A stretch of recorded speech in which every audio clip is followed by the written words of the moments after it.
Is your house an asset or a liability? Here is the answer most people get wrong. The home you live in is usually a liability, not an asset, no matter what it is worth on paper. The cleanest test in all of personal finance is simple.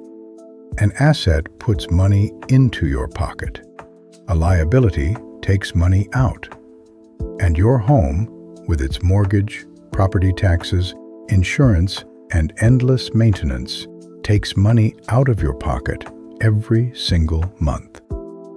That does not make buying a home a mistake, but calling it an asset while it quietly drains your cash flow is exactly how financially smart people end up in serious trouble. So, in the next few minutes, I am going to give you the whole framework you can actually use. The one test that settles it. How to run the real numbers on your own home. The 4 levers that make a house behave more like an asset. And the mistakes that turn a home into the thing that sinks you. Let us get into it. Start with the one test that cuts through everything. For any purchase, ask a single question. After I own this, does money flow into my pocket each month or out of it?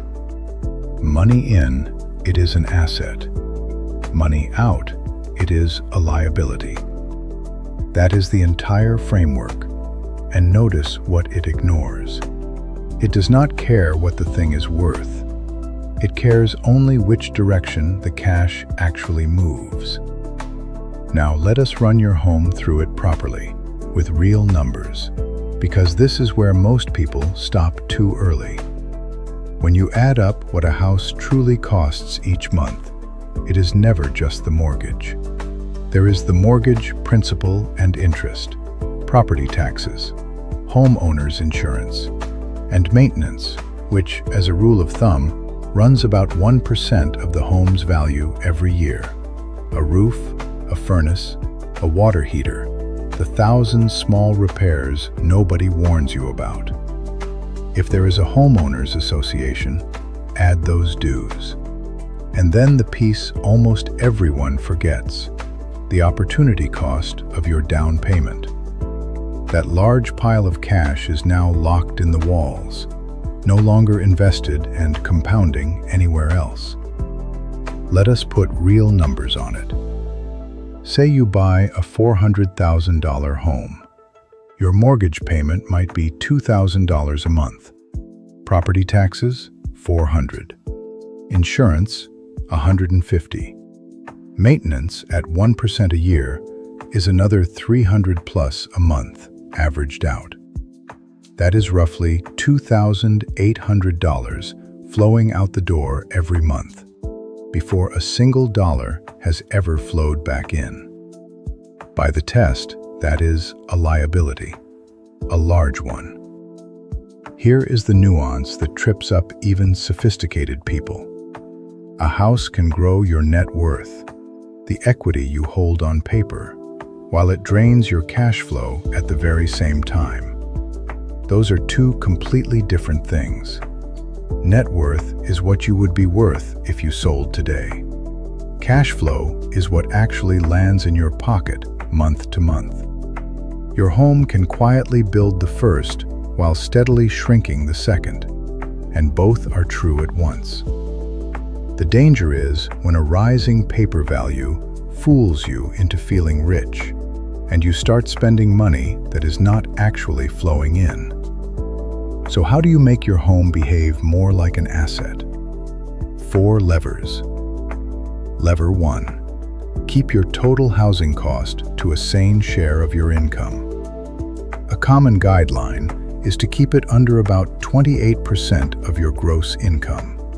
But honestly, the lower you can push it, the more cash you free up to build things that actually pay you.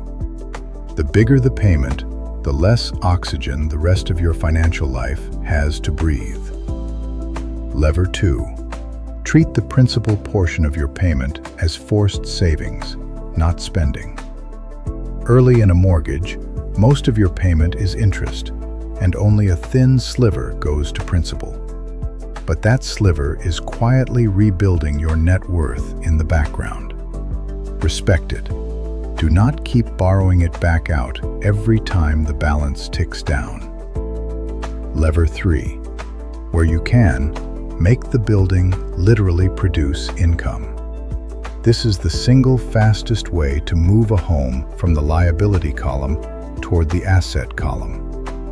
Rent out a spare room. Finish a basement into a small apartment. Buy a duplex. Live in one half and let a tenant cover part of your mortgage. The moment the house pays you, the math flips, and some of that outflow becomes inflow. Lever 4, and this is the big one. Resist upgrading your home every single time your income rises. This is the trap that catches high earners hardest. Every raise becomes a reason for a bigger house, and a bigger house is not a bigger asset. It is a bigger liability with a nicer kitchen. More square footage means more mortgage, more tax, more insurance, more to heat, more to fix. The people who quietly build real wealth often do the opposite. They let their income climb while keeping their housing cost roughly flat, and they pour the widening gap into things that pay them. And to be fair, there is a point where a home does start behaving like an asset. Once the mortgage is fully paid off, you stop sending money to a lender, and you are effectively paying yourself the rent you would otherwise owe someone else. That is real value flowing back to you. And a house-hacked property that nets you rent is, by the test, genuinely part asset. So this is not never own a home. It is own it with your eyes open. The bottom line is simple. Buy a home to live in and to force a little savings. That is fine, even wise. Just never let the word asset talk you into buying more house than your cash flow can carry. Because when the market turns, it is not the paper value that saves you. It is the cash. And if you want proof this is not just theory, consider Richard Fuscone. He had the resume most people dream of. A Harvard MBA, a top executive at Merrill Lynch, retired in his 40s. Then he borrowed heavily to build an 18,000 square foot mansion in Greenwich, Connecticut that reportedly cost more than $90,000 a month just to maintain. On paper, a trophy. In cash flow terms, a liability of staggering size.